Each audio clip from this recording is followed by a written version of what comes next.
Qui li havia de dir a Pedro Sánchez fa tan sols un any que guanyaria les eleccions espanyoles amb pràcticament el doble de vots que el PP? El líder del PSOE, desnonat pels barons del seu partit i imposant-se contra pronòstic en una batalla interna contra Susana Díaz, té ara via lliure cap a la Moncloa a cavall d'una majoria molt més folgada que la que tenia abans de convocar els comicis anticipats. La jugada li ha funcionat, però en temps de fragmentació no ho podrà fer sol. I té dues opcions: mirar cap a l'esquerra que representa Podem i estendre la mà als independentistes, o bé pactar amb Ciutadans.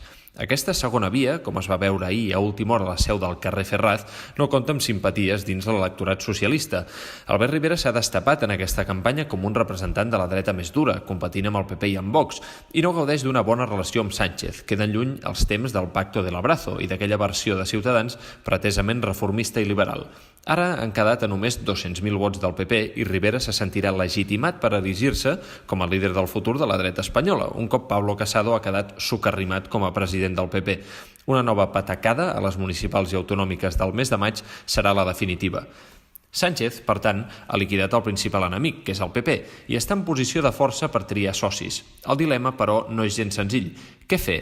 Anar amb Rivera, com voldrà l'IBEX 35 i com li reclamaran els seus barons? O bé apostar per una agenda social de la mà de Pablo Iglesias i resoldre, o almenys començar a resoldre, el conflicte amb Catalunya mantenint un canal estable amb Esquerra i si cal Junts per Catalunya? Tots dos, en campanya, han deixat clar que tenen voluntat de diàleg amb el PSOE sempre i quan es pugui parlar, sense terminis fixats, de la possibilitat de celebrar un referèndum. Els republicans, victoriosos per primera vegada en unes eleccions a Catalunya, parteixen amb avantatge davant de Junts per Catalunya per disposar d'influència a Madrid. Han doblat els seus socis de govern en escons i en vots i veuen avalada l'estratègia d'eixamplar la base. Ara només falta que Sánchez no mescli el vermell amb el color taronja.